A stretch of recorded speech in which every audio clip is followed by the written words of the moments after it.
We'll do it live. Okay. No. We'll do it live. Fuck it. Do it live. I'll write it and we'll do it live.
Change the name of the high school and all James Woods can say is ooh, a piece of candy, ooh, a piece of candy, ooh, a piece of candy, ooh, a piece of candy.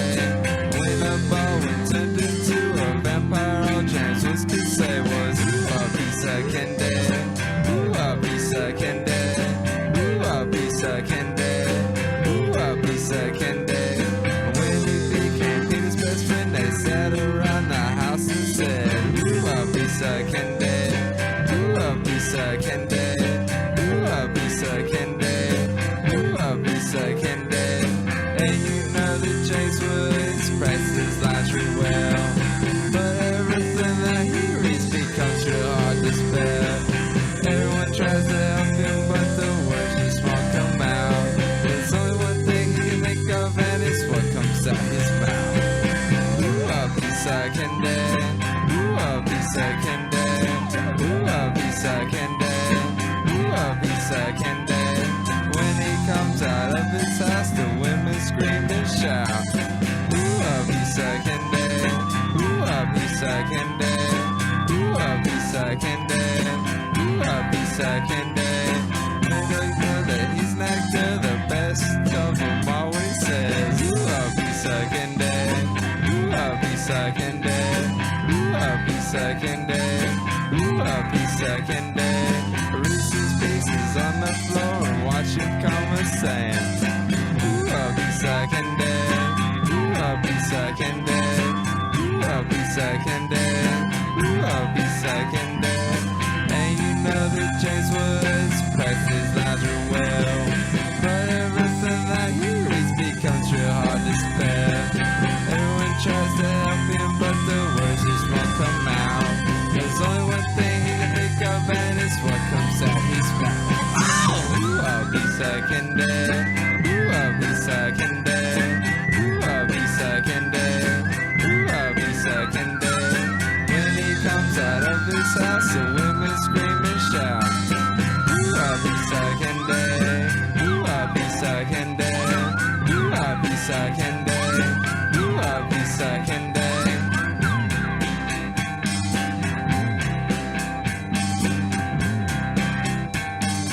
Ooh, a piece of candy.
I've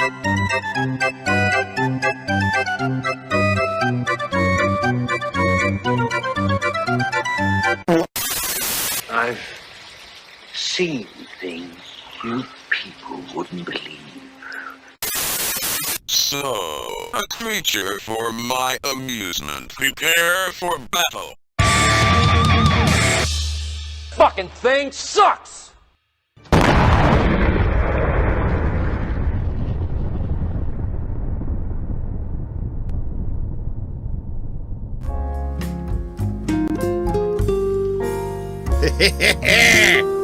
Woo! Oh yeah!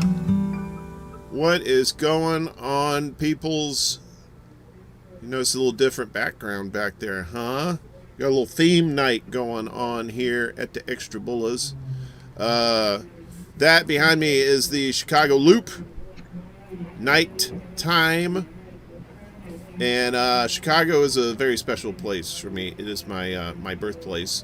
And I have some very special fellers here who are hosts of Chicago Corner. If you haven't seen that on YouTube, it's on... Well, let's let the guys come in here. We got Jerry and Ed. What's up, fellas? You are live. How are you? Hey, Uncle Warren. Hey, Warren, how's it going? It's fine. Hey, listen, you know what? I didn't properly open the show correctly. I think there's something missing. Hang on just a second. It's 106 miles to Chicago. We got a full tank of gas, half a pack of cigarettes. It's dark, and we're wearing sunglasses. Hit it.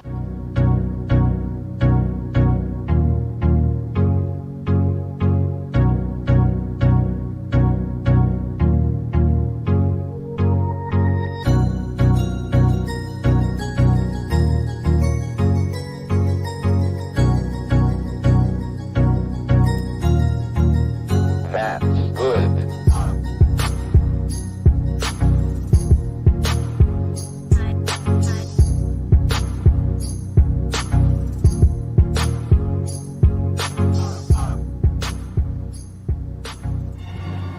I've always loved you.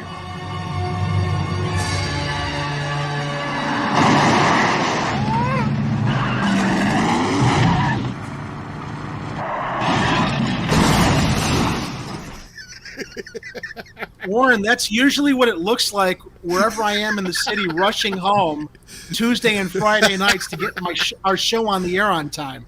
You know, those are the usual size potholes that we have in the city. Yeah, which we've talked about filling with our older people since they won't fill them with cement. That's the Chicago way. That's how you get Capone. Did you notice the different movies that were in there? Can you name those? Are some of my movies? favorites. I'm going to have to steal that for our open some night. That was really well done. Those are among some of my absolute favorite Chicago movies. And had I known you were going to run that, I would have gotten my Ray-Bans to wear on the air here tonight. Everybody needs somebody. To love. Someone to love. Someone to kiss. Sweetheart to miss. I love that movie. I was telling Ed, I was almost there. I'm sorry to interrupt. I think my pizza might be ready. Let me see. Don't let it burn. I don't know. I have to check on that. Be right back. In the meantime, there's this. Here we go. Give me more time. There are good people here. That's what we say every Tuesday and Friday when we're going over all of the stories of corruption in the city. Oh, wow, look at that. It's the deep dish cam. I think that's ready. Deep dish cam. Look at that souffle. I'm gonna burn myself. Are you making a souffle? This isn't fair, Ed. You need to have DoorDash over here. Oh yeah. Ah, that looks. We're good. going live from Ed's kitchen with the deep dish cam. Ed, tell us what's going on in the kitchen. Well, I'll tell you, Warren, we just made a deep dish pizza, and it's gonna taste delicious. My God, Ed, that looks like a young person's kiddie pool. Are there going to be youth swimming in that later, or is that something for I don't consumption? It's a little spicy. You see, we got some jalapenos. It's a pepperoni this time around. We didn't have the sausage because the sausage guy didn't come by this week. Yeah, there's a joke in there, but I'm gonna let that one float. That's what she said. You stupid, Poppy! Why you say that? You stupid! Stupid. Oh my goodness. Yeah, so in Chicago, leave it to Ed to make us hungry, and I have nothing here in the kitchen to eat right now. Thanks, Ed. That look, looks delicious. I'm boozing it up with my my country champagne. And what are you drinking on, Jerry? Let's see it. Oh, look at him. Oh, I love those. The Smirnoff Ice. I'm all so ready. Delicious. Okay, here's the money shot there. Oh. That's like a foodgasm. It is. That's food porn, man. Look at that. I kid you guys. I kid you and Kit about Chicago pizza being not as good as New York style, but that shit just looks really good. I am not gonna lie. It's like, you know what it's like, Warren, when you have Chicago deep dish or stuffed pizza, it's like biting into a slab of butter. Ooh. That's what the texture's like, and you've got the cheese and the tomato sauce and the sausage or the mushrooms, as I like, or the spinach. I think it's all in the like the texture of the pizza when you eat it here, because it's just so. There's just so much to bite and so much to just like. That's what she said. That's what she said. She says a lot. She does say a lot. Okay, I'm gonna run back over and eat it. Okay, come on over. That's what she said. Why does she keep saying that? What the hell? And she has meat. Well, while Ed's coming back, let me shout out people in the chat who were fortunate enough to come out tonight. That was fun. Got my nephew Troy. What's up? Gamer for life. What's up, buddy? Reefer After Dark. Reefer's there. Awesome. Yeah, Steve Cutler live too. What's up, Steve? Human love solidarity. Good to see you. All for nothing. 388. Atris. Good to see you. For nothing. I recognize him or her. Yeah, pretty good show in here so far. Look at Ed trying to be sweet and just like, let's see it. All right, what are you drinking, Ed? What is that? What is that green business? What am I drinking? And you're all set up in the barn too. Yes. I am drinking a Chicago classic known as Green River Soda. Oh, he started St. Patty's Day early.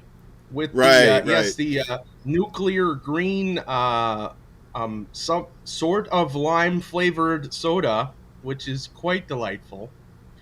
In my classic vintage Regal Beagle pint glass. Oh my God, that's so cool. Where'd you get that? Which actually, there was a bar in Chicago that called itself Regal Beagle.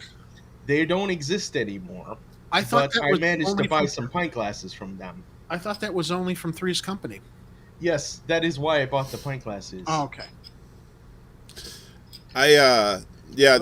So Jack Tripper gave me these, and I cherish them daily. I think maybe Stever in the chat is probably the only one that might get that reference. We may have some old souls, or who like the the old school TV shows. That's Warren.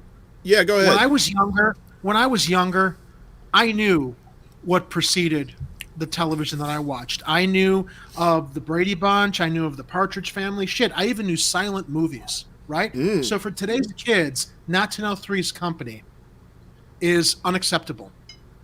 It's unacceptable. What do you think TV Land is for?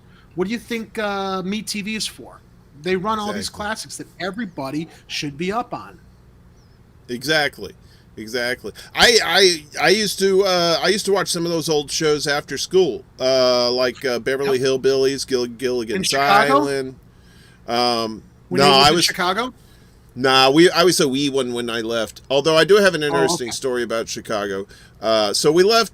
My dad lived there for like 30 years. He's from the South, right? So there was no work in the South, so he went to Chicago, and he met my mom there, she moved over from Detroit.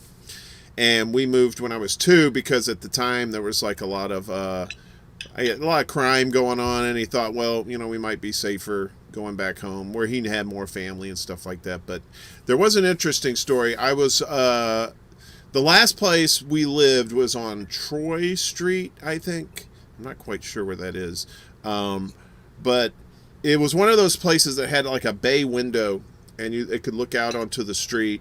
And I got bored, and I somehow managed to unlock all 6 or 7 of the deadbolts on the door, and made my.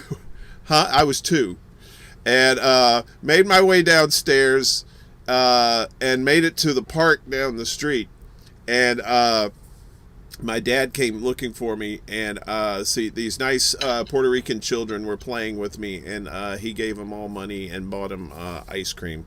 So to this day, I have an affinity for Puerto Rican people. They have a special place in my heart. Mi amigos, amigos and ice cream. Too. And ice cream. Not that I expected this to be a pissing match, but I got that beat. I think no. I was 2 or 3. My dad loves telling this story. Apparently, I once crawled out of my crib. There was a window next to my crib, and I managed to get out the window and crawl down the vine ladder. Holy shit. Run into the next door neighbor's yard, let their dog out. It was like a little wiener schnitzel dog. Chase it into the street. The poor dog almost got killed by a car. I almost got killed by a car till my dad in the patio saw what the hell was going on and came and managed to rescue me and the dog. And on another occasion, I guess my dad was washing his car in the driveway, and I decided I was going to learn how to drive. And I climbed in and put it into gear, and it started rolling out of the driveway with my dad trying to jump in and get into position to hit the brakes. So it sounds like we were both precocious children. They're bored precocious too. Chicago kids. Yeah, we didn't want to be cooped up, man. We, had we had to get out of the house, man. We had to go see stuff. You ever do anything like that, Ed? You ever, I don't remember. In my teens, I was doing that. Me and my friends, we used to. I'm sorry. Go ahead, Ed. No, go ahead and talk, because I'm still trying to remember my youth. So, because I grew up in the North, dropped on my head once. I grew up in Wilmette, which is a North Shore suburb, but I loved the city. So, me and my best friend, he used to have a red Trans Am. His dad got him a nice red Trans Am, and this had to be, I want to say early 80s. After I got out of high school, 1984, we used to drive into the city with our friends, and we used to go find closed down, abandoned movie palaces, like the Northtown was one, but the Granada Theater and the Uptown Theater. And we used to play Indiana Jones and break into these old abandoned theaters with our friends by climbing the fire escapes to the roof. Now, this is far outside the statute of limitations, so I can't get in trouble for this now. But we were looking for some urban adventure, and so we would break into these old movie palaces and explore them while they were closed down and decaying, and it was like exploring an old castle. It was so cool. And I used to literally get groups of my friends, and we'd go 5, 6 at a time.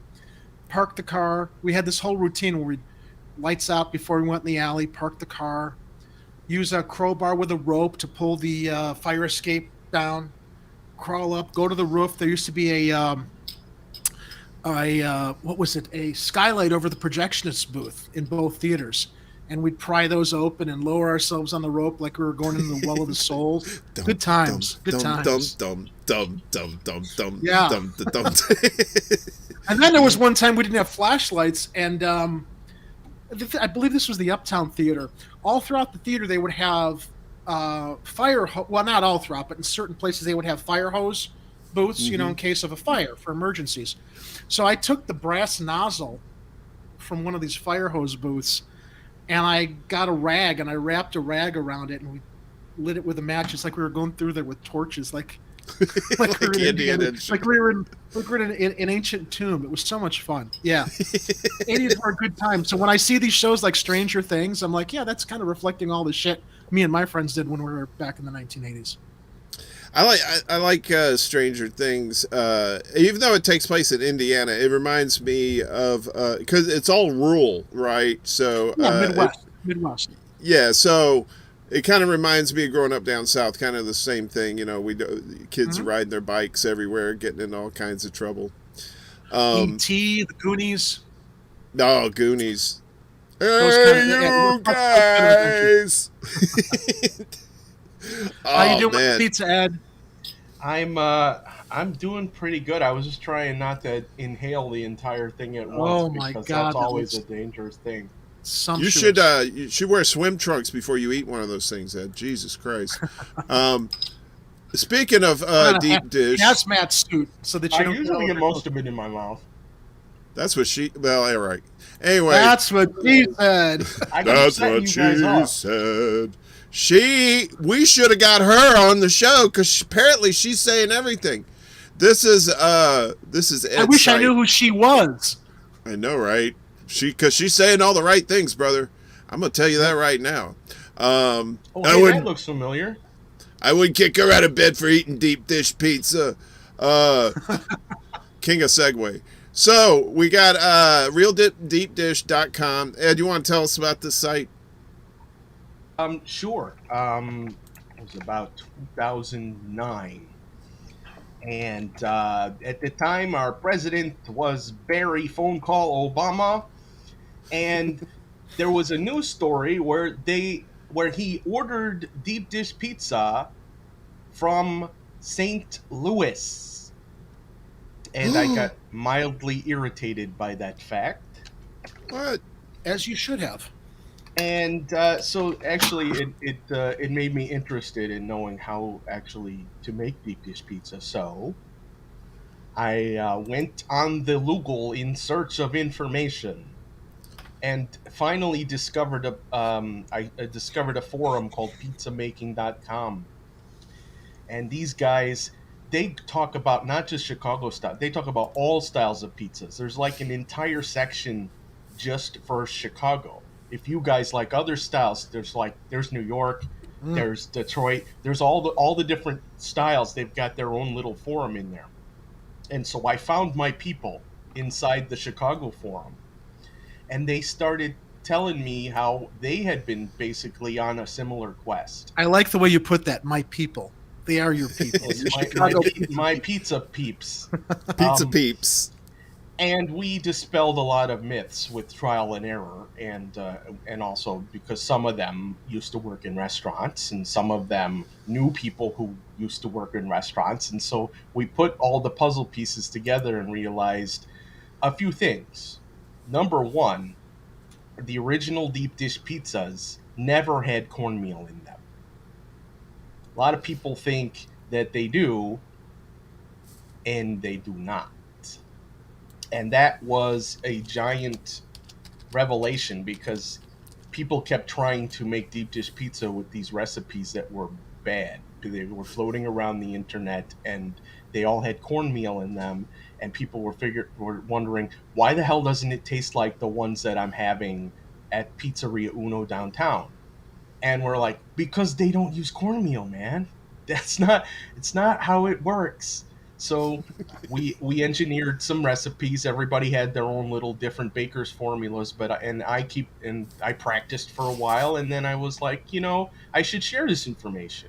So at the time, I had a different blog. It was called Virtual Cheeseburger, and so the pizza rants started on that blog, and then I was like, well, I got enough information here. Let's start a new website. So I made realdeepdish.com. I posted up my first deep dish pizza recipe based off of a formula I thought was working pretty good. I've updated it a couple times over the years, and I've added additional Chicago styles. Did you know, Warren, that there are 4 different styles of Chicago pizza? I do know that because, and I'll tell you why. Back in January, one of your cohorts, Kit Cabela, was on the show, and I had to do some research because I wanted to make sure my pizza game was on point. So there's let's see. There's rip off Detroit style, and that's it, right? No, I'm kidding. I'm talking shit. No, I mean, You're I not know, entirely off there.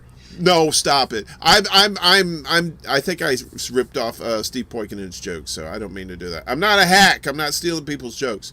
But I mean, I know. But why don't you tell the people the 4 different styles? It's fun to talk about pizza and you know, have the friendly rivalries and stuff. I mean, we always give crap to the guys in New York. We call them, you know, the East Coast slice folding armada or whatever, you know. At least that's what I call them. The folding armada. So in Chicago, you know, the actual popular style that most people eat normally when they're ordering pizza on a Friday is thin crust pizza. It's rolled out thin and it's cut into squares, and it's real crispy, right? Yeah, that's the best part of it. The best part of it is be crunchy crust. Yeah. Yeah. I mean, it varies depending on where you're ordering it from, but it's cracker thin. I don't always call it cracker crisp because everybody bakes it differently. I'm in a pizza Facebook group on a pizza group on Facebook, Pizza History Group, and it's mostly just people posting photos of the pizza place that they went to this weekend and the photos of the pizza they ate. And these people got opinions on. They're like, you got to order it well done, and you got to order from this location and not that location, and you know, these guys are better than these guys, and some people Ed, are they actually like typing dis or day, or are you just being creative? Well, I'm speaking like a weird Chicagoan accent here as I slowly devolve into a peg leg. But no, I'm not going to do that. I might do that. He'll do it, Ed. Where was I? Oh, so we started with thin crust. That's the one. And then people know deep dish, or some people think they know deep dish, because the deep dish that most people around the country think is deep dish is actually stuffed pizza. It's got crust on the bottom. It's got all the cheese and the ingredients in the middle. There's a thin layer of dough that some people don't even realize is there on top of that, and then it's like a thin sauce going on top of that. That's stuffed pizza. That's the one you always see on TV where they're pulling a slice up 3 feet above their heads, and the cheese and then there's a stream of cheese following them up. You know, that's stuffed pizza, which is good. But it's a lot, and it's not my favorite style. But then there's deep dish, the original deep dish. It's got one crust. It's, you know, sometimes it's confused for the other one. You see, I'm almost done here on this slice here. Nice. But it's only got, here we go. It's only 3 feet deep, whereas like the stuff it's got is a like lot of cheese, but it's not. It's a kiddie pool. That 200 pounds of cheese they put in the stuffed pizzas. We need to start calling Chicago pizzas the walking heart attacks. Yeah, well, I love these things. If I die eating pizza, I'll be happy. The stuffed crust is more like the Olympic pools, like, you know, they have the divers that jump like 12 feet from the thing. Anyway, I'm sorry. Go ahead. They are thick, though. I mean, they're deep dish. They ain't fucking around when they say deep dish. It's some deep shit.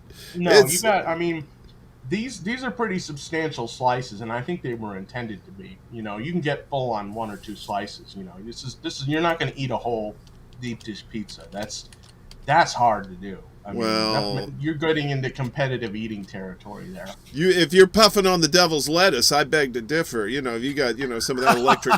You got some of that electric cabbage going on. You might get El Muncho. You know what I mean? Well, next time you come into Chicago, Warren, we're going to have that challenge. Pizza. Yeah. And maybe we'll put some special ingredients in there. I don't know. You don't tease me, Ed. I'm a weak man. Similar color than this. Well, now. Yeah. So that was 3. That was 3 styles, and then you were talking about the 4th one, which you called the Chicago or the Detroit ripoff, which it kind of is. It's a pan pizza. It's puffy dough, and it's It looks like deep dish because it's got the sauce on the top, but what they do is they have the cheese go up kind of like up the sides, and so when it bakes, that cheese kind of bakes down and takes the sauce with it, and it like burns. It makes that dark black caramelized outer crust that a lot of people like. And yeah, so Detroit kind of does that too with their caramelized cheese on the outside, but this is like 2 or 3 steps further the way they do it at like Pequod's. Okay. So, yeah. Well, I will definitely take you up on that. I actually have a recipe for that. I actually have a recipe on how to make that style. It takes practice, and you have to ventilate your kitchen very well. Like open all your windows. If you have an exhaust fan or a fan you can stick in the window, you're gonna want to have that set up, because these types of pizzas, because you're burning that cheese on the outside, they're gonna kick up a little bit of smoke in your oven. Yeah. Make sure totally you got plenty. Worth it if you can figure out how to do it. Yeah, make sure you have plenty of ventilation, kids, if you're doing this at home. Because I wouldn't even know where to start with this. I wouldn't even know. The best I can do is like get some pita breads, some pizza sauce, and some mozzarella cheese. That's the extent of my pizza culinary skills. We call them pizza pizzas. I look at what he's doing. I'm just like, I wouldn't even know where to start.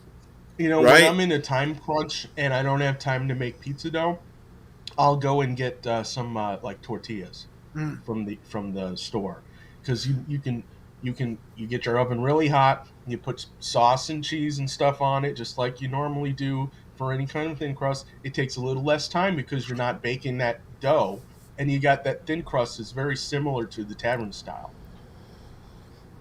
Now I've done the ghetto style of putting like the ragu pizza sauce on bagels and putting some cheese on there, so those are good too.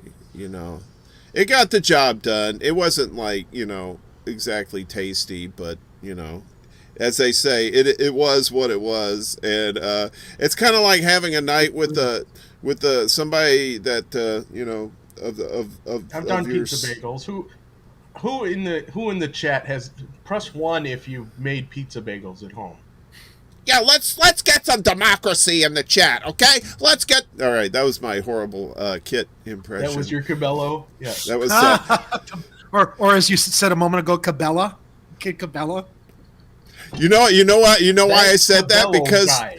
Because there's Wendy Cabela who's in the chat a lot, and I always get their names confused.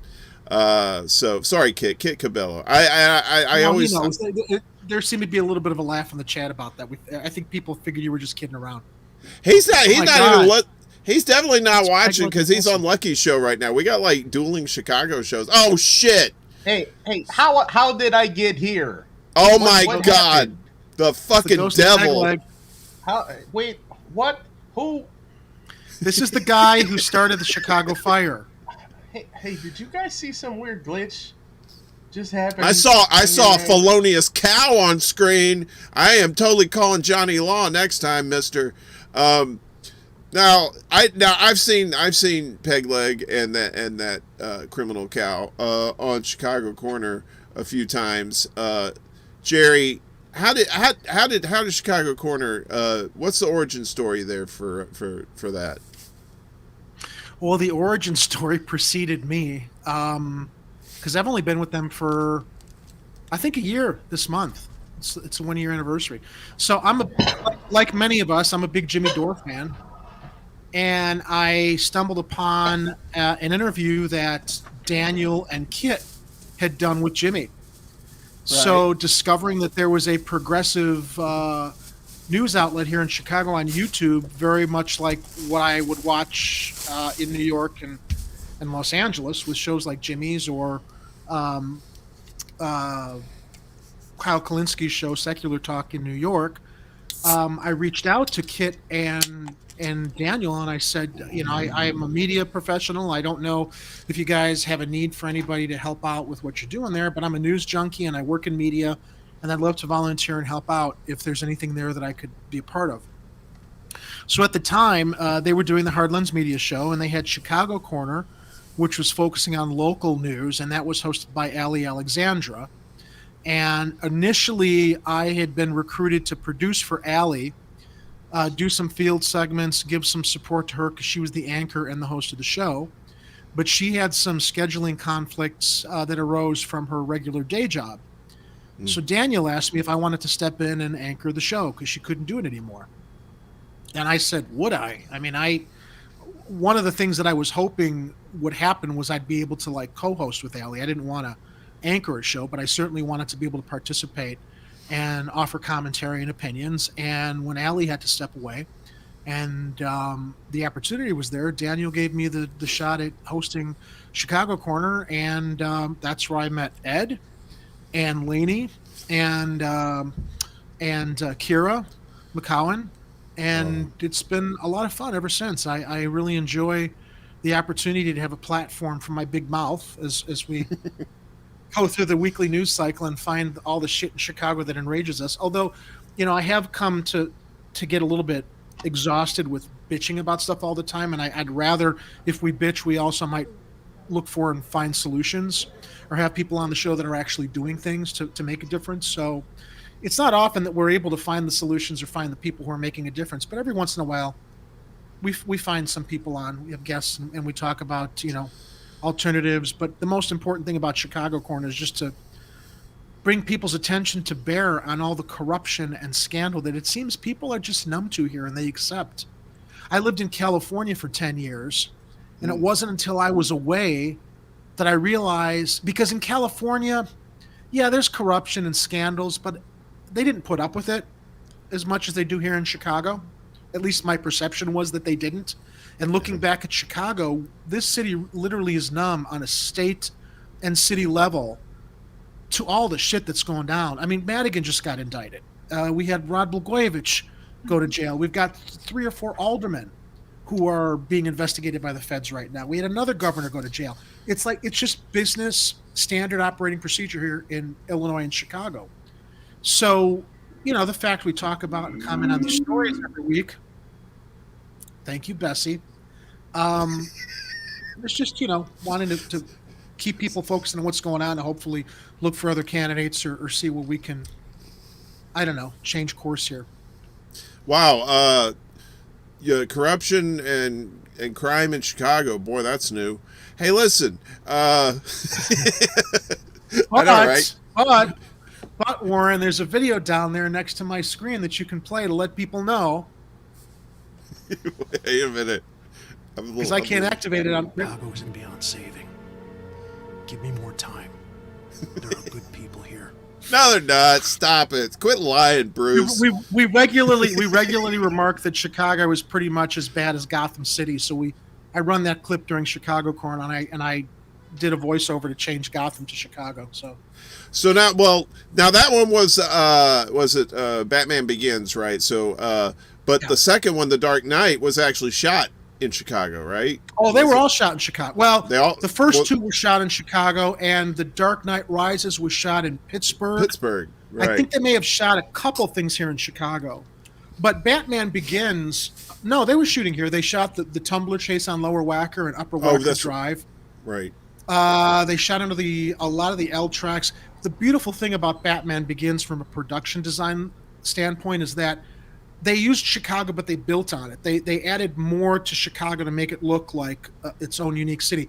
By the time they got to doing The Dark Knight, they kind of abandoned that, which I thought was a little bit of a shame because I really liked the world building that Christopher Nolan had done in Batman Begins, and they kind of abandoned it and just exclusively shot all over Chicago without the train system that was so important in the first film, or the Narrows, the part of the city where is just infested with people living on top of each other, or Arkham Asylum. But I remember running around the city with my friends when they were shooting The Dark Knight here. You could stand in the front of the merchandise mart on the north side of the river and look south across the river and see them on Lower Wacker. You could see like Heath Ledger skateboarding between takes while they had the big truck set up there for all the stuff they were shooting on Lower Wacker with the big chase scene in The Dark Knight. So it was a lot of fun watching them shoot that here in Chicago. I was always a big fan of Batman, even from the Super Friend days. I was like, You know, Super Friends? Anybody? The chat? No? Okay. I love Super Yes, Friends. I remember Gleek. We're all Batman fans, though. I mean, I've been a Batman fan since the Adam West days, right? Then we went into Michael Keaton, where it got serious, and then we had the other iterations with Christian Bale and Ben Affleck, and so on and so forth. So George Clooney with the nipples. Or was that Val Kilmer? You had to bring that one up. Actually, the nipples were on both Clooney and Kilmer suits, unfortunately. No, but the one on Kilmer's were real because he was starting to get he was starting to get in his puff up days. You know, and you know, his moobs started he got poking out, and it was cold. Have you seen Val lately? He got sick. He's actually been dealing with some pretty serious illnesses, unfortunately. Why are you gonna bring it down, Jerry? You know, we're just talking about Val Sorry, Kilmer. talking about what you were saying, Val Kilmer, and the fact he was what did you say, swelling up or something? That was going to say it's not his fault. Why do you have to turn this into an ABC after school special, Jerry? A very special episode of Extra Bulla, you ass! Damn, you have to play that. I liked Val Kilmer in his early movie years, though. He did that Top Secret movie. That was really Top Secret good. was awesome. And, My favorite part of Top did, Secret is when, like, they ran into the back of the Pinto and you just hear this ding, and then the Pinto explodes. Ah! Oh, shit. Oh, those movies. Yeah, we were talking, before you got here, Jerry, me and Ed were talking about all those great, like, 80s movies and stuff. Like, you know, like in... Blues Brothers, Stripes. Blues Brothers. Stripes. Stripes is one of my other favorites. Lighten up, Francis. I want to party with you, cowboy. You guys touch my stuff, and I'll kill you. I want one of those EM50 urban assault vehicles. That would be nice. We all. All right, let me ask you this. So, this is a running theory. I came up with it myself, but I've also heard it from other people. First half of Stripes, awesome. Second half of Stripes, not so much. What's the verdict? It certainly shifts gears, but I think the assault in, I forgot what country they went in. They went into Russia, didn't they? Or was it Ukraine that they went into? I think so. Or like it was Czechoslovakia. I think Czechoslovakia. It's like going into Wisconsin. Come on, we go in, we pick up the guys. I thought by the time they got into Czechoslovakia, it was pretty funny with how they were just, you know, and with Joe Flaherty and that other guy at the border gate who were playing the Czechoslovakian security. Joe Flaherty. Good old Joe Flaherty. There was some SCTV into the mix. Oh my God! I mean, it did turn into. You're right. It did turn into a different movie, but I know it held up for me. I have a particular affection for that film because it was playing at the Wilmette Theater, which was my first job in high school. I was a movie theater usher, and I think the summer I started at the Wilmette Theater, I want to say it was Rocky III or Stripes. Both of them played there, but I remember seeing both those movies so many times. I've probably still got most of the dialogue memorized to both. All right, well, let me ask you this. I'll start with Ed first. What was the first R-rated movie you went to go see by yourself or without an adult? Ooh. First R-rated scene by myself? That's hard to answer because my parents were degenerates who took their kids to R-rated movies. Okay, well, the first R-rated movie. Mom and Dad. All right, well, it's the first R-rated movie. Yeah, I mean, it was, you know, you can do that if you were accompanied by an adult. It had to have been a Mel Brooks movie that my parents took me to. You know, it was probably I would say History of the World Part 1 we probably saw in the theater as a family. Which as a family. Only because we had seen all the other Mel Brooks movies on cable before. Well, Mel Brooks is pretty... I mean, as far as R-rated movies, Mel Brooks' stuff is... It's just, you know, I mean... It's just more mature humor. Because we were, as kids, we were fortunate in the early 80s to get cable television. And so, you know, when you have access to HBO when your parents are out working, pretty much, you know, it's game on.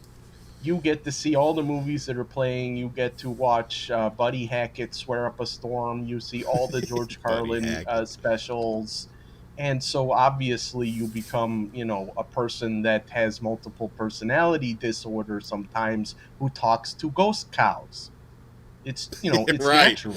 Criminal ghost cows. Let's be specific here. I still don't understand. That's never been proven. It's never been That has never been proven that Bessie was an accessory. No, she wasn't an accessory. She was the prime suspect. Yeah. Yeah, she's the one that kicked over the how thing. You were the accessory. But, if And what were you doing in the barn with that cow, Pegleg? That's what I want to know. I don't know if we it was wanna know my that. responsibility to take care of the cows in the barn for my I family, bet Mr. it was. Vasilatos. I bet it was your care of. responsibility to take care of the cows. I was a fine, upstanding drayman delivering alcohol to the fine people of Chicago. And Wait a minute. So I don't know why I'm getting all this grief from everybody about some fire that I didn't even start. Look, You I know guys know the story. I know exactly You what could went start down. the fire. I know exactly what happened. While you were in there taking care of the cow, the cow said, I ain't having none of that, and started kicking and thrashing, and then knocked That's what over the lantern, and then the fire started, and then you ran out like a coward, and you left that, and then that cow became like a cheeseburger. Hey, when you notice that there's a fire in the barn full of hay, and you only got one leg to hop on, I think the priority is to hop on out of the place where the fire is and get somebody who is able to maybe try and put it out. And we all know Problem was, that evening, pretty much everyone else was out at the bar nearby getting sloshed. Right. So I've heard you're and called then, peg leg and then because you're like a Santa Claus tripod. flew by That's what for I've some heard. Weird reason in October. I don't know why that happened. I heard you're called peg leg because you're like a tripod, dude. Don't even get me started. And whatever you do with those cows, look, man, I don't judge. You don't want to know. But you burned down a fucking city. All right? When you let your perversions go that far to arson. I got upset. He ran off after that one. You hedonistic arsonist. Peg leg was in there getting his beef crazy on. Story, No, it's fine. Peg leg. He started showing up when Chicago Corner started talking about the 150th anniversary of the Great Chicago Fire. And he hasn't left since. I don't know That's how awesome. to get rid of him. He's just kind of around. He comes in whenever the hell he wants. That's for sure. I wake up in the morning and sometimes it looks like a cow had been running through this place. I got to tell you, I almost forgot I was hosting this show. I'm a little drunk, so I was about to say, "Man, this is a good show," and then, oh shit, I got to run this thing. Okay, so back at Halloween, Jerry, you had the Halloween special. I think I was I on that? Did you? Yeah, I think you may have joined us. Yeah. I think I joined you guys. It was kind of a train wreck, but we were drinking and having fun. It was great. I love that show. That's what I was like. I liked Chicago. Opportunity to get dressed up and pretend I was the Night Stalker talking about ghost stories. I was dressed up as a drunkard because I had alcohol on my shirt. But That was I will a costume? it was a what? A condom? What? It was a costume? Are we playing? it was after I spilled the drink. Yeah, the king of making up shit on the fly. But I liked Chicago Corner before then, but after that night, I fell in love with Chicago Corner. And then you guys had the Christmas show, and your movie. You directed a movie, right? What was the name of the movie? I did many years ago. It was called. It is called Solstice. Solstice. And it was a solstice. Yeah, the title is derived from Christmas falling within the week of winter solstice, which is seasonally the coldest and darkest time of the year. And for many people who are alone at the holidays, that's kind of what it's like on an emotional level. So there's actually kind of like a a tie-in thematically with the title and what the themes of the movie were about. And it premiered on Lifetime Television back in 1994, and then ran again in 1995. And then Lifetime started producing their own original holiday movies to rotate after that, which I think kind of kicked off this annual cycle of original holiday movies being affiliated with cable networks. And then Hallmark Channel took it and ran with, they're all Christmas all the time. But it was kind of an exciting thing back then. I was 25 years old, and it was my first film, and I had financed it and had a producer's rep that happened to show it to Lifetime at a time when they were looking for an original program, and kind of kicked off that whole annual cycle of having an original holiday film. So when we did the holiday show for Chicago Corner last year, it was the 25th anniversary of the film in 2018, and I restored the film. We rescanned the film. I had a new orchestral score composed for it, and we re-released it in 2018 and did pretty well. For a 25-year-old movie to be winning awards in film festivals 25 years later was kind of cool. And I started using it as a way to generate, encourage people to come to screenings and bring Toys for Tots. We were going to try to do a public screening last year to do that kind of a deal, but we couldn't find a live venue, and it was also at the end of the pandemic. So I figured, well, what the hell, I'll run it at the end of the Christmas show, because we'd been talking about it throughout the year, and people wanted to see it. So we ran it at the end of our Christmas Eve program. Yeah, I was. I got to watch that too, and Ritual. Jesus, Ed. There's people. There's people swimming in there. Yeah. How can you eat a public pool? Very nice, huh? Looks like an Imperial Star Destroyer. Right.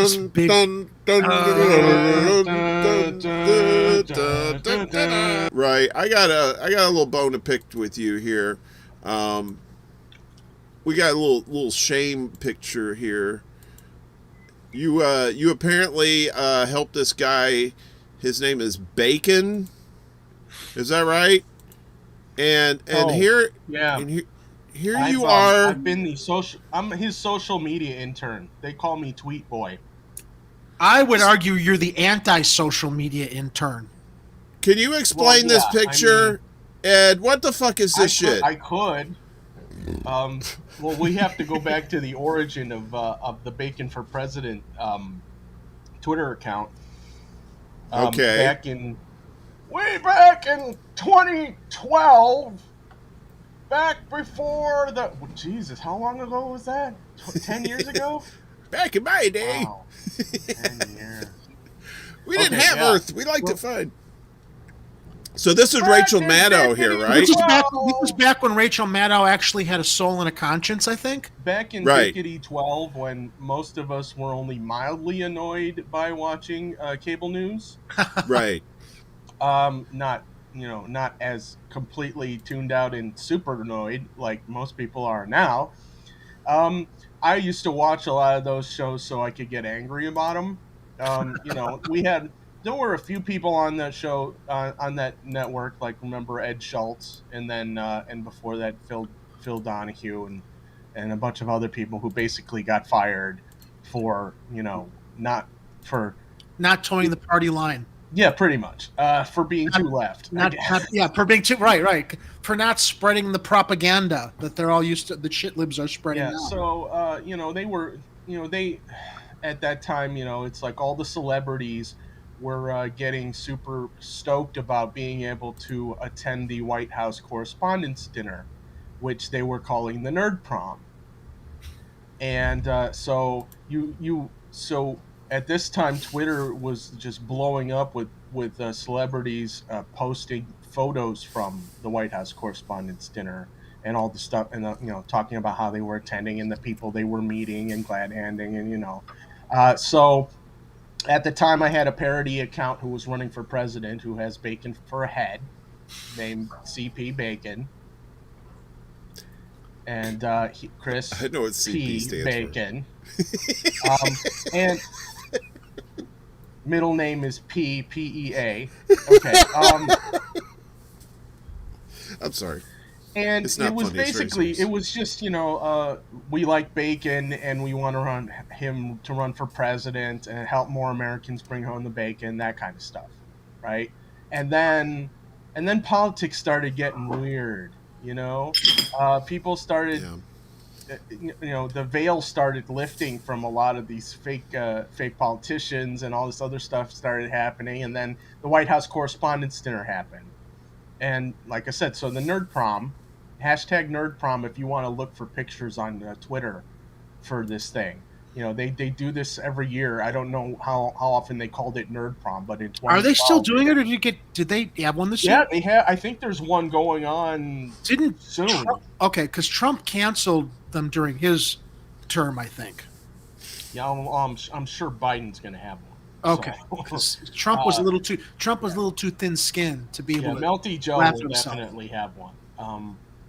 So I did a bit where on Twitter I was getting Tweet Boy, me, to sneak me into the White House Correspondents' Dinner, and so started photoshopping and posting photos of the photos that people were posting on Twitter, and superimposing CP Bacon's head on a bunch of people in tuxedos. So here we are. I don't know if you can zoom in on that photo, Warren, but that's him shaking hands with Rachel Maddow, who I'm told was mixing drinks as a bartender that night. Too bad she didn't stay there. Yeah, if she had just stayed as a bartender, we'd all be better off right now. Right? So I had a whole story running in there. I mean, you can go to, I think if you go to Bacon for President, Bacon number 4 president.com, and there is a, you scroll down to the bottom of that page, go to like page 3, it'll say that Bacon crashes the Nerd Prom or something like that is the article, and it's got the whole storyline in there. There's like, there's a part where Maddow and Chuck Todd have a TV on in the background that's watching Turner Classic Movies, that's showing what was the movie, Mutiny on the Bounty, and the storyline was that Maddow and Chuck Todd both had the movie memorized, so they were all like quoting lines from Mutiny on the Bounty, and then just as the night went on, it was just that people were getting drunker and drunker and doing weird stuff. So I have a question, Ed. So does Bacon have an affiliation with the Volcano Party? If not, why? Well, he does now, just because that's the most active political account that I have on Twitter right now. I mean, I try to keep a wall up between the pizza Twitter and the Bacon Twitter, but they kind of overlap a little just because I would think about more local stuff on Chicago Corner. So. But I would think that the Bacon stuff would cross over with the Volcano Party, being that they're both political. Sure. So they both sizzle. They both sizzle. Bacon often posts things with hashtag drop Congress into a volcano. Okay, that's what that's cool. And that actually evolved from something that Kit Cabello said on Hardlands Media one day, as he would tell people to go walk by a volcano. It's actually Cabela. It's Cabela. Yeah, Cabello. Tomato, potato. I'm trying to with the continuity so I don't look like an asshole for messing up his name. I'm sorry. Like, if you can follow any of this, you're doing fine, Warren. Because I mean, this storyline goes all over the place.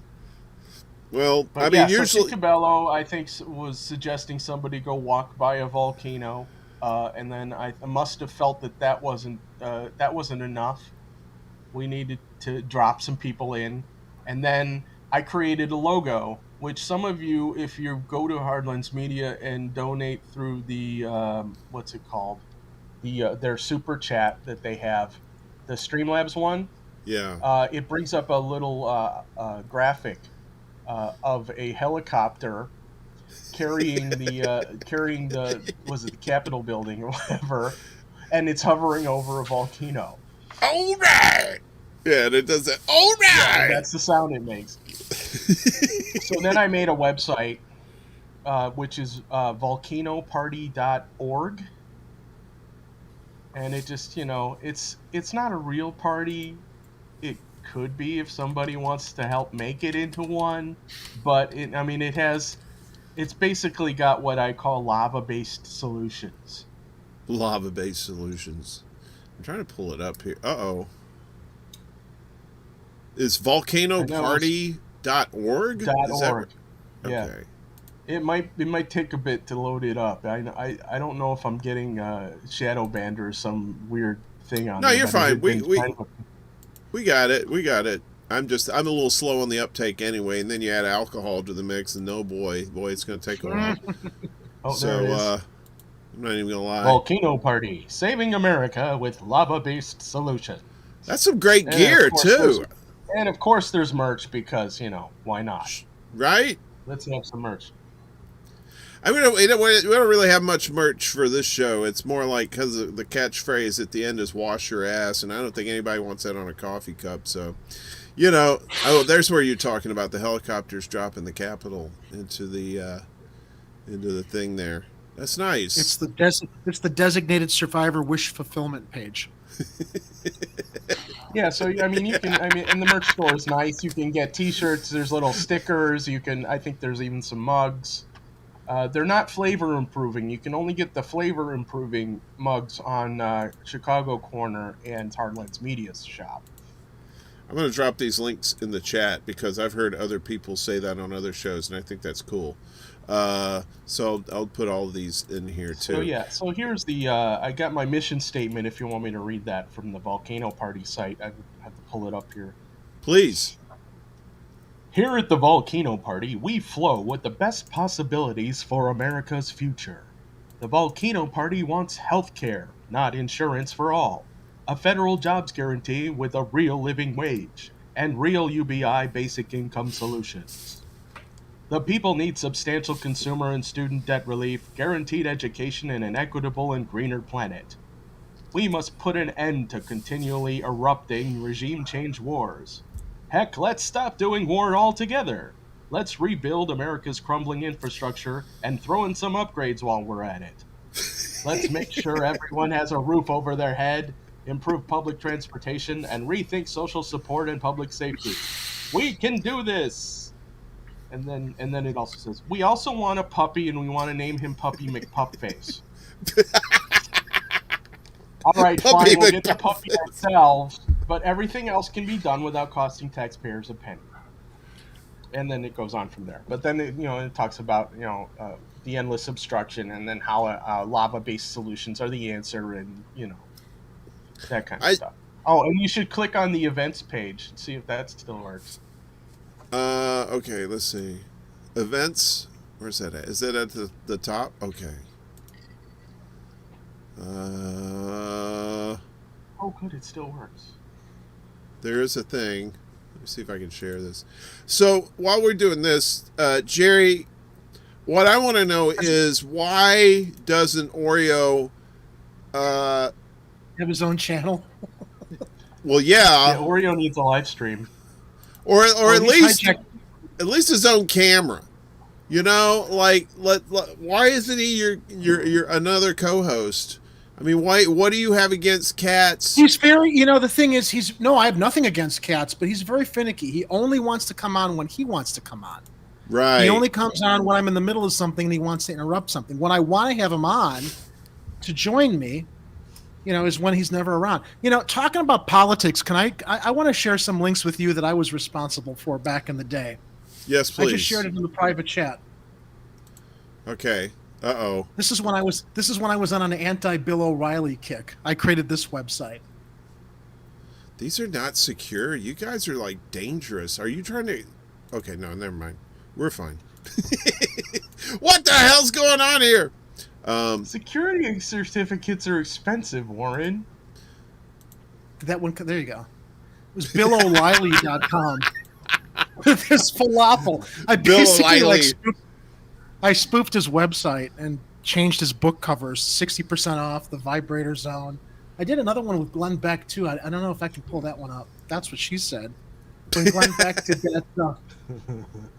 Let me see if I pull this one up. Hardcore fans of the Extra Bulla show know that we have the Bill Riley cursing outrage.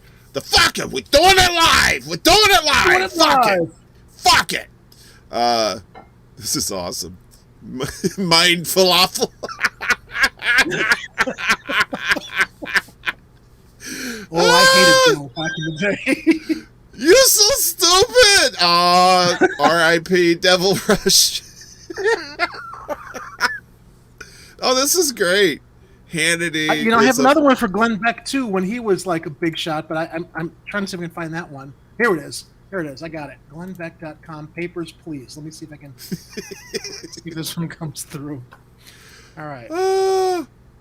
Just sent it. Let's see if that one opens up on your end. There you go. Do you remember when he had this rally in Washington, and it was like he was another one who was trying to save America? So I decided to like create this website. Again, it was mocking his website for whatever he was trying to do to save America, and it was another kind of like the Glenn Beck. Holy shit! The fusion of sociopathy, white power, and KKK capitalism. Is he wearing like German garb over here? Yes. Yeah, he's in his lederhosen. Lederhosen. So yeah, this is the way that I used to like. This was my my therapy when these guys used to dominate the airwaves back in the old days. I would create these websites to mock them. I remember this Kids in the Hall bit where Dave Foley's like, "Oh man!" Right, and it came to pass. Are you able to play it? I mean, are you allowed to? I don't think you'll get any like hits, but it's very interesting how Let sleeping dogs that lie. bit came to pass. I say no.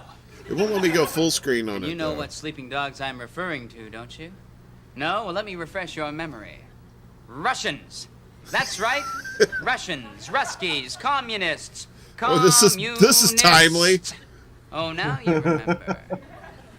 Well, you also remember I sent you the YouTube link in the chat. Talked about was how the Russians were going to take over the world. All right, let's But the thing about this routine is like, it was a joke back then when it was the Kids in the Hall, but literally, I think Glenn Beck stole his shtick. When you watch the actual routine, it's like, this is what Glenn Beck used to do. There's like literally no difference between this satire and what Glenn Beck's show used to be like. No, you're right. You're right. It's eerily similar, that's for sure. Yeah. Let me see here. Let me do this. Let sleeping dogs lie. I say no. And you know what sleeping dogs I'm referring to, don't you? No? Well, let me refresh your memory. Russians. That's right. You know, it is. Russians, It's come to pass, Ruskies, Warren. This is where we are again now. It went from Beck and O'Reilly now to Rachel Maddow and CNN. The Russians were going to take over the world. Yeah. So every household would be run by communists. It's amazing. You could play this video, and some people would think that it's just a segment on Fox for News. good reason too. But now all Or I say CNN is, now, or MSNBC. Russia, they've Yeah, got it is money. getting that bad, isn't it? Oh, did you Full circle between left and the right. did you guys see today where like Facebook and Instagram said it was okay to do death threats against Putin and like what the hell? It's in limited instances they're allowing people to encourage violence. Can we do that here, please? You Please? can have a little bit of McCarthyism as a treat. Yeah. Meta Right. and that fucking android Mark Zuckerberg, who I mean, he literally looked. Where's I don't have a glass to drink out of here, Senator. I'm very, very glad you asked me that question. Yes, thank you, Senator. The guy is a robot. He looks like he's Data without a personality. From Star Trek. Yeah, at least Data from Star Trek did have personality. He had feelings for a cat. You know, I don't think Zuckerberg has feelings for anybody. I keep thinking, will the other shoe drop with these people like Zuckerberg, and will anything stick to them as far as like making them like accountable or I mean, they break the laws left and right with their mega corporations, but it doesn't seem anything touches them. No. Not to go on a whole news rant here now, but I mean, as we were mocking this stuff, it's really, it's very troubling that this guy Zuckerberg has got so much power, and where he censors people on Facebook and tells you what you can or can't say, or I'm sorry, his algorithms do, that don't really have the intelligence to understand subtext or context. Now he's saying it's okay in certain parts of the world where Facebook is being seen to instigate or support violent actions against leaders of other countries. I rarely write Substacks, but I wrote a Substack commentary about how our brains are being broken in stages, right? It started with Trump. How Trump, when he won, how that broke a lot of brains. And then COVID came along, and then that broke even more brains. And now the Russia-Ukraine thing is breaking even more brains, you know. And now you got George Takei and Stephen Colbert, these rich guys saying, you know what, I'm willing to pay $15 a gallon for gas in order to defeat these assholes. You know, and it's like... Because they can afford it. Right. Fuck the rest of us. But they have minions that who aren't millionaires that follow these assholes who are just Eat their shit up because it's virtue signaling, Warren. It's the whole... You know, we were talking about this on Chicago Corner last week, this whole concept of virtue signaling. They're acting like they care. They're saying that they care, but they're really not doing anything substantial to actually support or help people. They just want people to think that, you know, what do they call them? Limousine liberals, out to brunch shit libs. They just want everybody to think that, you know, they're good people, and they say this stuff, and there's so many people suffering in the meantime because they're really not supporting their virtue signaling with action. I love when Jon Stewart goes on to Colbert's show because Jon Stewart didn't lose it, and he makes Colbert very uncomfortable when he goes on his show. It's like, hey, dude, remember who you were? Where'd that guy go? Because Jon Stewart still got it as far as holding people accountable and not allowing this virtue signaling. Colbert kind of became part of that class he used to mock. So now he does their bidding. Stewart knew his roots and stuck with them. It just seems like... I think in part is probably why he has him on, is that he knows that Jon Stewart is not shackled to a CBS contract. So I don't know. Do you really think that because he's on? I don't think he likes. I don't think he likes when John goes on there and disrupts the narrative. I'm sure he probably partially expects it, but I don't think he gets nervous for sure. Yeah, he does. And the fact he's nervous, you can tell whenever that happens. The fact he's nervous means like, oh man, we're gonna lose that sponsor now. Yeah. Well, he was on there. Stewart was on there talking about the Wuhan lab and whatnot. And Colbert was like, shh, no. He would have none of it. No. What did we find? What did we find out this year? There were emails circulating, making sure that possible narrative didn't get out because they didn't want people fanning the flames of the possibility, and I say it's actually the probability, that this thing was a gain-of-function research project that some schmuck idiot walked out of the lab, right? Not taking the proper protocols and like infecting the whole world. I think that's what it was. I think it was intentional. It wasn't China deciding to like attack the world. It was our research and sloppy researchers that let this thing out of the lab. And last year, Fauci and the rest of them, they didn't want anybody to like explore that possibility. Meanwhile, the emails came out that showed they wanted to suppress that because it was a strong possibility. And I think it's a probability. And look at how many people died from that recklessness or that sloppiness. And there were people like, last year before last, who were saying this stuff, and they were calling it, conspiracy theories. Conspiracy theories. Okay, so here's something that like blew my mind. I have a very good friend, and she's extremely down the rabbit hole as far as really, really extreme right-wing conspiracy theories. Okay, and I disagree with her all the time. because I'm like, I'm willing to entertain some stuff, but I'm more of a lefty. And that's not that to say that I stand up for the left or I defend it, because I hold the left accountable. But some of the stuff that she espouses and goes into, I'm just like, that's just too far off. She wanted to show me last year a documentary called Plandemic. And I'm just like, there's no way. I've read about the woman that they interview in this documentary called Plandemic. Apparently, she was a discredited doctor, blah, blah, blah. That's the narrative last year. I finally watched Plandemic after all these emails came out, and there's nothing in Plandemic that contradicts what those emails revealed as far as they want to cover shit up because it's all about money and research. Right. So I'm actually now ascribing to the possibility that the documentary Plandemic and this doctor that they interviewed, she's not a nutcase, because the stuff that she lays out there actually kind of aligns with the stuff we've discovered with these emails that finally were released with the research community trying to cover stuff up. Which blows my mind, because it's like they wanted to paint her and smear her last year. Now, unfortunately, I don't know a lot of people that are returning to that documentary and saying maybe we should take a look at this now because of how it was smeared last year. But they took that documentary off of YouTube and they actively suppressed it on social media because it was an alternative narrative to what we were supposed to believe, that it was an organic virus that spread through nature, which most scientists are like, no, this kind of a virus does not.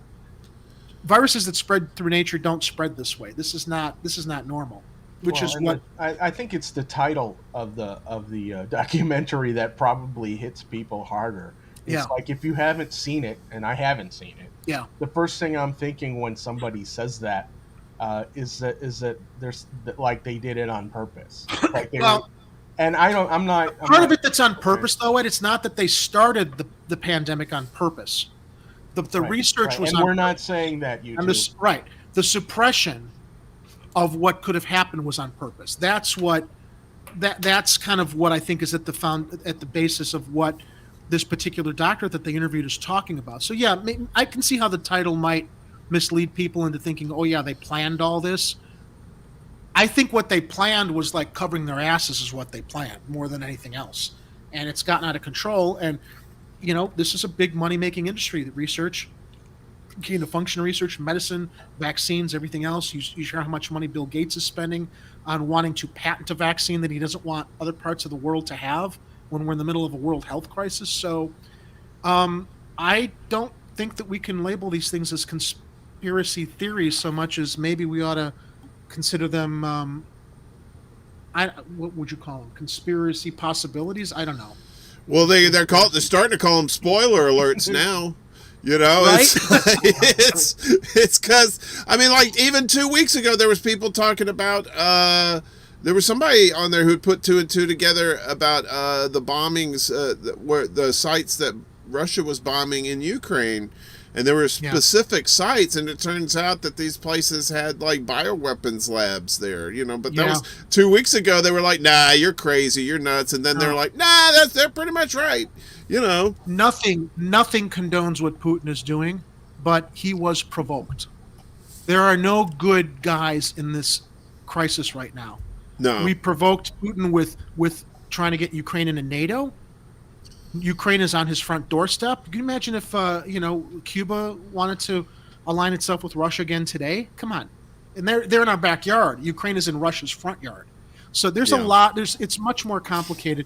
You know, I'm a big fan of Jimmy Dore, as I've said. I'm a little alarmed though. It's sometimes how contrarian Jimmy's coming across now, only focusing on the other side of things. He does present relevant stuff, but I it's like, even I'm thinking, I don't know that he's as totally balanced as I think he used to be, and I really admire him a lot. But I think what happened with Jimmy, I think he evolved from somebody who was just like ranting in his garage, right, to somebody who is like really has a lot of people's ears now, and so a lot of importance have been put on his shoulders, and I don't think that's fair to him. You know, I mean, whether he's one of these people that wants to accept that kind of responsibility of putting the information out, okay, that's great. But now you also have to take the slings and arrows of people like, well, why aren't you talking about this? Why aren't you doing this side? Why aren't you doing this? You know, so it's like, careful what you wish for. I mean, like, his live streams get, like, he almost got like 20,000 the other day. I think it was it either Monday or yesterday? I can't remember which one. It may have been Monday, but he was pretty close to 20,000 people. And he's like, that's the most I've seen anybody watching him at a time. So that just tells you how desperate people are for information that they're not getting from the mainstream media, and even some of these shit-lib outlets, too. Yeah. And I'm glad he's covering the other side of the story. Don't get me wrong. I'm glad he is.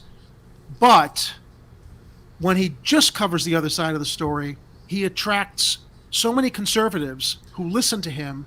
And because Jimmy only takes aim at the left, I have a conservative family member who listens to Jimmy all the time.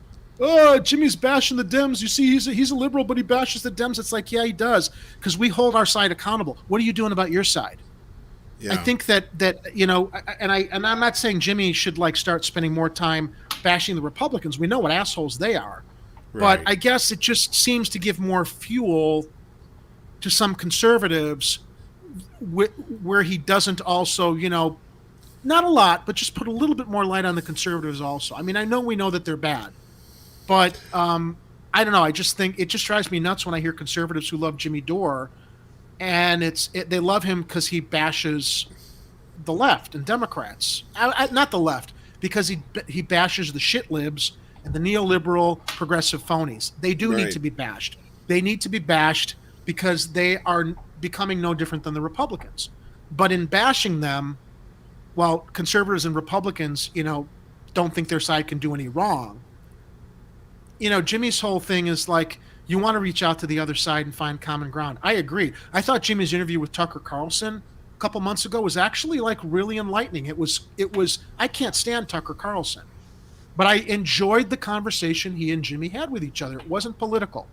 It was two guys talking about what they thought fairly. There was no ad hominem attacks. They found some common ground. They found some not so common ground, but at least each side was able to talk to each other. And I think that's what it's got to be more about. Unfortunately, a lot of conservatives tune into Jimmy because they're like, oh, let's listen to him bash the libs and own the libs. And it's like, well, the tide's going to... Well, that's the thing is the Republicans aren't in power. But once they do regain power, and they will in November. And they will. It's going to be a bloodbath. It's not a matter of if. It's a matter of when, and it's when. It's going to be November. And then I think you're going to start seeing more of the tide turning. And Republicans need to be like, not Republicans who are in office, but like people who vote Republican. They need to be aware that their elected officials are shit too. It's just that they're not in power right now.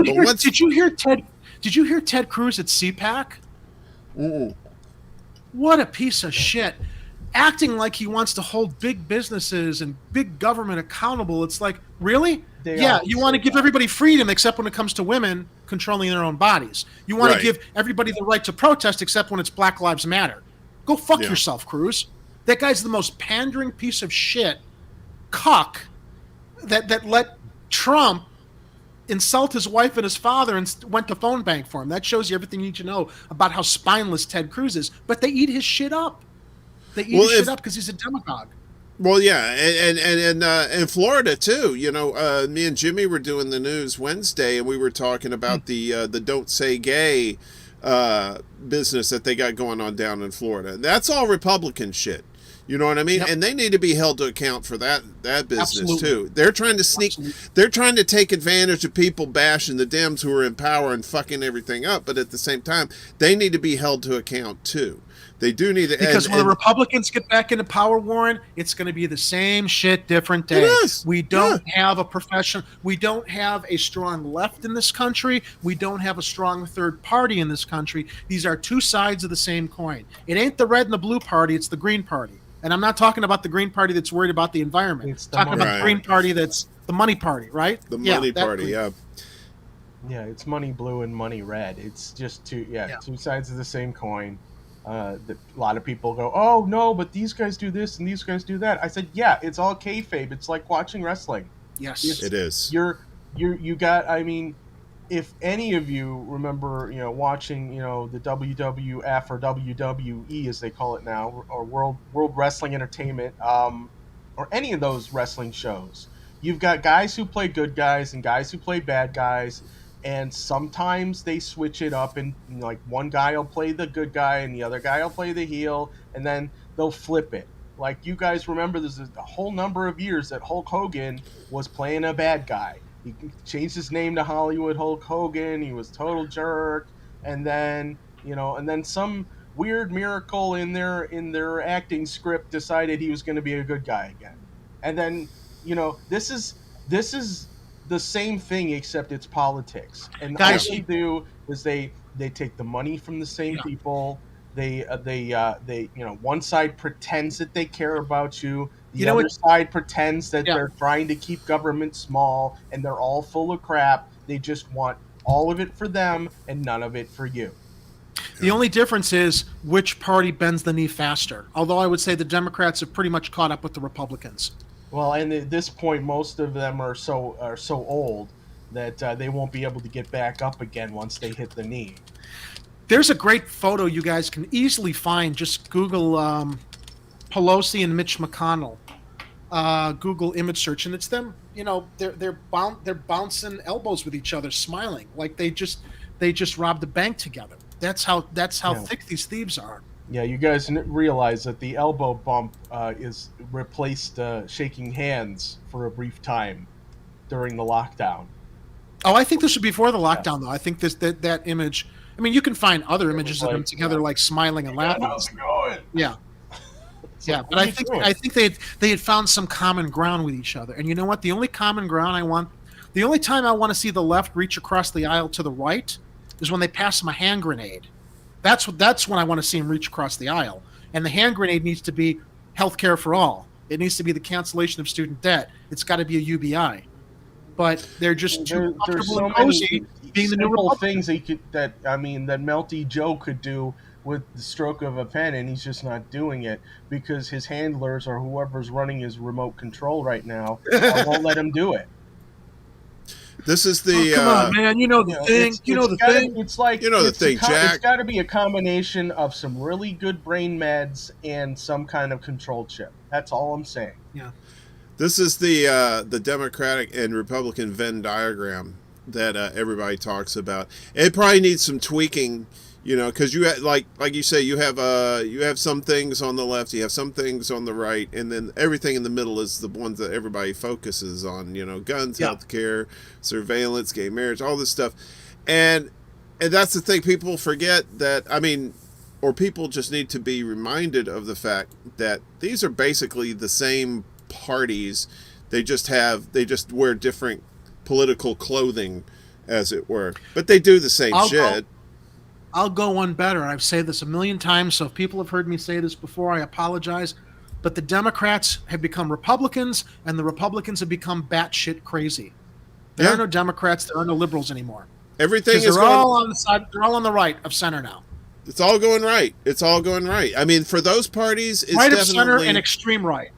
Right. And then the lefties look like the actual people, the lefties. I try not to use the labels, but if we're just talking about like specifics here, people who are not involved with either the Democratic or Republican Party, like your more populist left kind of people, they're looked at as like loons and conspiracy theories and radicals because they're trying to fight for the rights of workers. Right. I just find it mind-blowing that the Democrats are more interested in appealing to the suburban soccer moms that the Republicans also appeal to, while they've abandoned the working class of America that is struggling, that is drowning, that has been abandoned right now. Yeah. Because they don't want to turn off that spigot of money from the donors that also represent that class, the suburban liberals that are also big virtue signalers about, they're all for Black Lives Matter, but don't come into our community. I used to be before I knew anything about politics or anything like that. I used to be a Bill Clinton super fan, and now I was too before I knew what he was about. Well, he Right, played you the know, and- saxophone, so he couldn't have been all bad, right? Yeah. He was right. he was cool. He was a cool, soul man. He He was was a a soul hip man. guy. You He was a know, hip guy. but he did the crime bill. He did the Telecommunications Act that made it to where He like, repealed Glass-Steagall he with the repealed Republicans. Glass-Steagall. Yeah, That's Some why people- we have this collapse in our economy now. Yeah, the Yeah, Telecommunications there's Act people is who'll why say- we have those cable news guys. Yeah. right. And That's why- and people say he was one of the best Republican presidents we've ever had. You know, but it's like Next to Barry. Yes. right. Oh, Barry, Yes, Obama. there's still good people here. There's still good people, Jerry and Warren. All right, I gotta tell you, In Washington, Give me more D.C. time. Wait, no, people there here. aren't. I love the Christopher Nolan Batman movies. I thought the cinematography was beautiful. I thought like the acting was great, but Christian Bale doing that Batman voice. I can't remember who the guy is, but there's a guy that does a parody of him. And Ed, you might know who I'm talking about. But Oh, is this on the? he talks like There's a this. series. Oh, okay. You know, and He's a comedian, yeah. yeah, I can't remember, but he's got the He's Batman got a whole cowl. series of video. He's got a Yeah. whole series of videos on YouTube. Yeah. I know. I forgot the guy's name, but he's brilliant. They've like done these spoofs of the Nolan Batman movies with really high production values. And he's got his mouth pierced, kind of pooched out like this. Hey. All right, I'm getting too drunk. We got to end this. Listen. All right. Because we'll be here all night, and Jerry will be like, God damn it, I gotta go. I gotta go to bed, fuckers. No, I'm all right. This is fun. I know. Well, listen, you're not strangers anymore. You're friends of the show now, of course, and you're always invited back anytime you want. And we'll do this again. We'll have another Chicago night. Always got an Oreo too, of course. Meow meow meow. Fuck you, cow. Fuck you. I do not hang out with criminals. What are you doing on a stream here, Warren? I don't know who you think you are, but you keep disparaging my cow on a live stream, and we're going to have words, sir. Pegleg, don't you have some cows to take care of? I gotta milk. I don't know what you are referring to. Oh, this. We were like talking about serious Oh, that's shit. obscene. That's obscene. We were talking about serious shit, and then, of course, just like every show, it devolves into madness the way it should. Right. Oh, and like I said, I've had two of these. So look at the cans on this guy. Whoa! Whoa! Hey-oh! That's what she said. All right. This was the last show. I'm pretty sure I'm gonna get pulled off the air for this shit. Well, can do karaoke. It would be a high honor. We should. You know what? Oh, Ed, that's a fucking great idea. We should have a karaoke night. Jerry, are you love that? Right? All right. I have to drink a lot, but I get. You know how I like to do karaoke? I do karaoke in the style of Bane. Any song that I sing karaoke to, I do it in the voice of Bane. If you heard some of these recordings ever done with a friend of mine, you would be shocked. Listen, I gotta give a shout out to this cartoon. It's what's her name? Oh fuck, who's the Joker's girlfriend with the bat? Harley Quinn. There's Harley a cartoon, Quinn. the Harley Quinn cartoon. It's got Oh, I love cursing. that cartoon. Have you With seen Poison it? Ivy? Yeah, Dude, that's like one of the best DC cartoons. That's where DC does shit right. Yeah, it's a great cartoon. Ed, have you seen that? Yeah. Oh my God! Oh, we've all seen That's a it. great Oh, And Bane on that program, he does speak with this particular inflection as well. oh, Somehow they Batman. decided to do the Tom Hardy Bane on the Harley Quinn program. Although I do like the Joker on there, but I wish it was more of the who's the one who did the Joker? Heath Ledger. And here Wanna know how I got these scars? I know how I got these scars. Okay, all right. So that was weird. You guys know how Heath Ledger basically modeled his Joker voice after Tom Waits, right? Yes. Have you seen that video? Really? There's an interview Tom Waits does back in the 70s, and you're listening to him talk, and you go, "That's the Joker." It's completely I wonder if he really did model it after it, or if it's just a crazy coincidence, because it doesn't seem like it's a coincidence.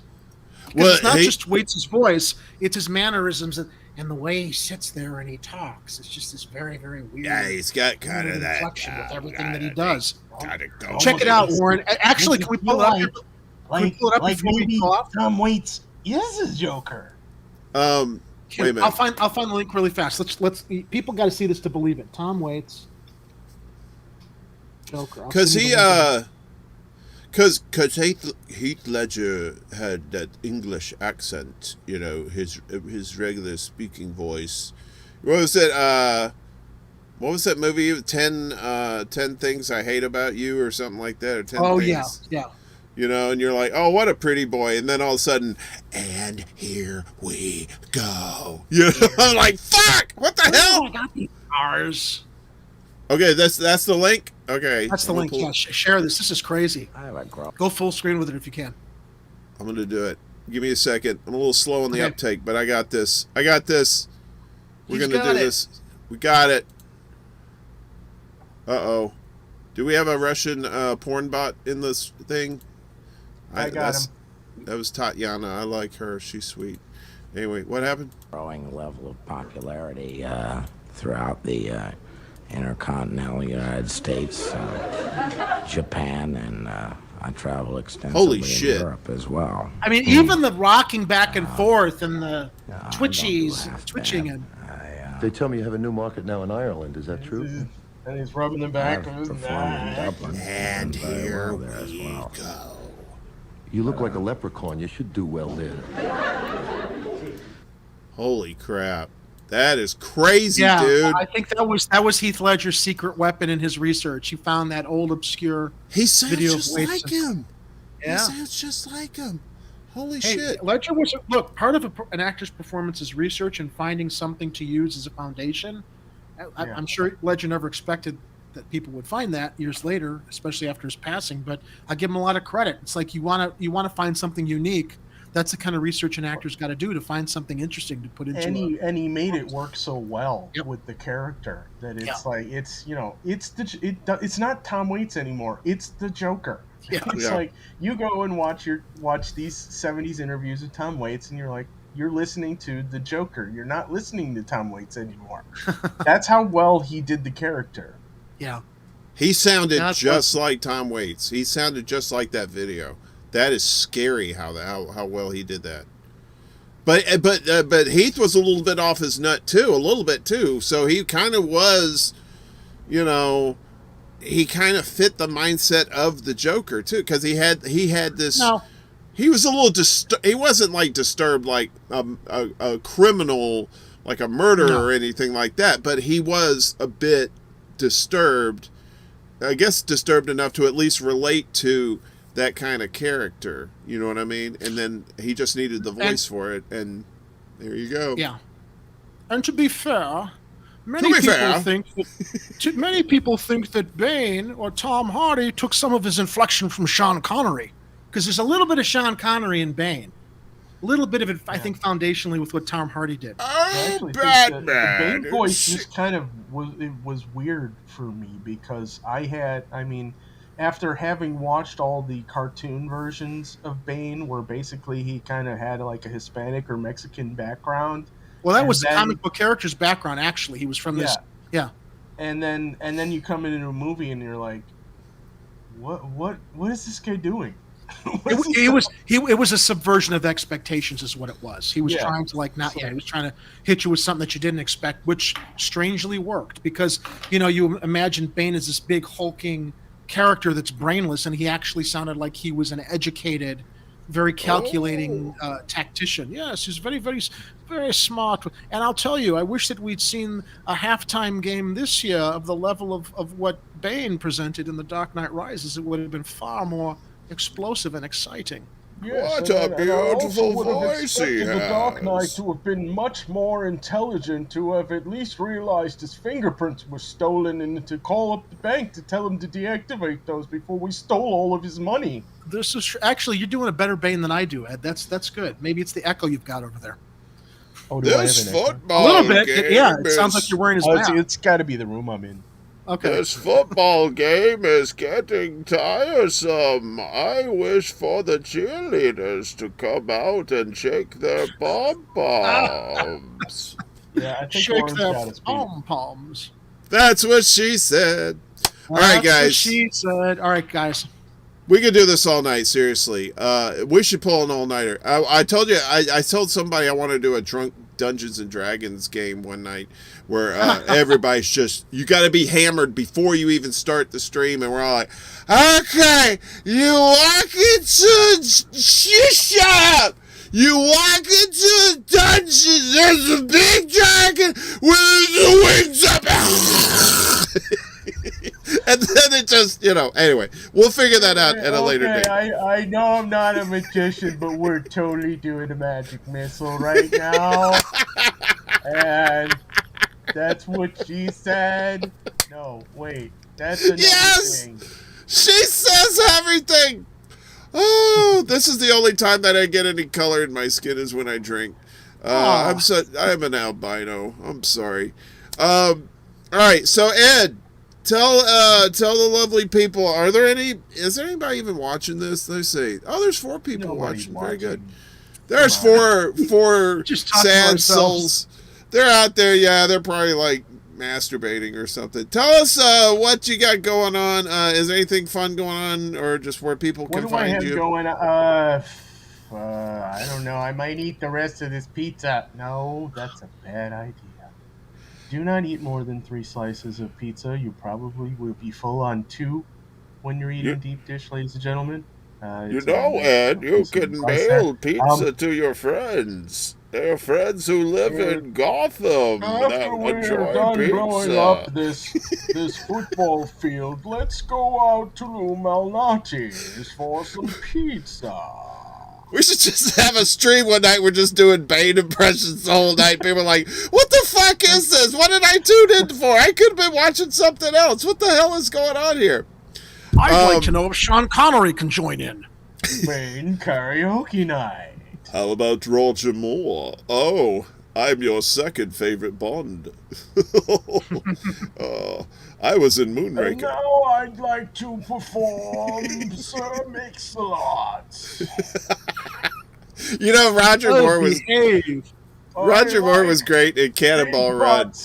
Cannonball Run. Lie. Do you guys like Cannonball Run? Come on, say you like Cannonball Run with Jack Elam. What? Never saw it. Dude! Oh, dude! Yes, I know Cannonball Run. But you know what I did see?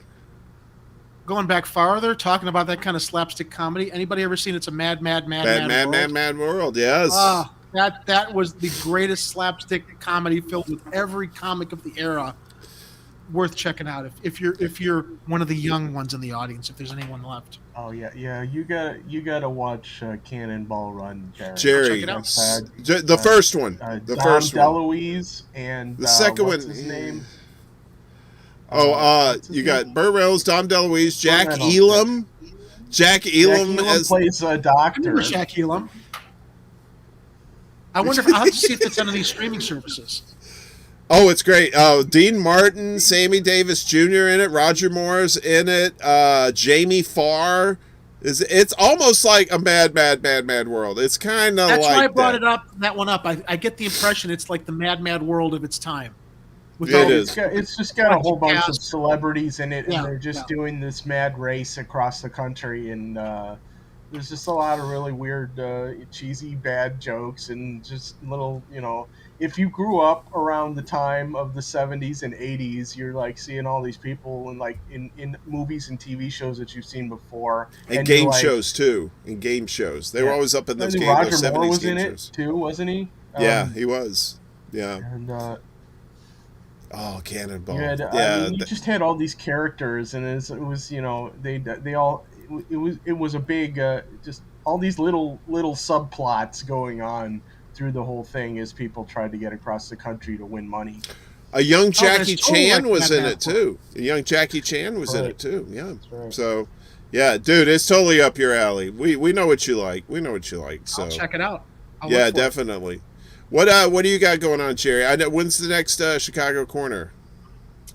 Tomorrow night, 7:30. I'm sure we're going to lead with the juicy Smolier, the very juicy Smolier story, and I'll have to see what else breaks tomorrow. I think there's some developments with Michael Madigan, our disgraced Speaker of the House, who claims he's not guilty in the federal investigation. We love talking about all these scandalous. I'm not guilty of a thing that I did not do because you can't prove it. Yeah. It's basically how it goes with the Chicago machine. We'll have a good time. My friend Art Medina is going to be joining me as a co-host. Ed's going to be with his family, and Kit is otherwise occupied. So one of the things, hey, you know what, Warren? We should have you on as a co-host sometime. Now, remember, I'm always we're talking about Chicago stories, but if I can send you show notes and you want to comment on stuff happening here in Chicago, we can talk about some stuff. Because I like rotating guest hosts. I don't like talking by myself. I want to have all kinds of people talking about what we're examining in the news. So one of these weeks I'll reach out to you. We can bring you on. Please do.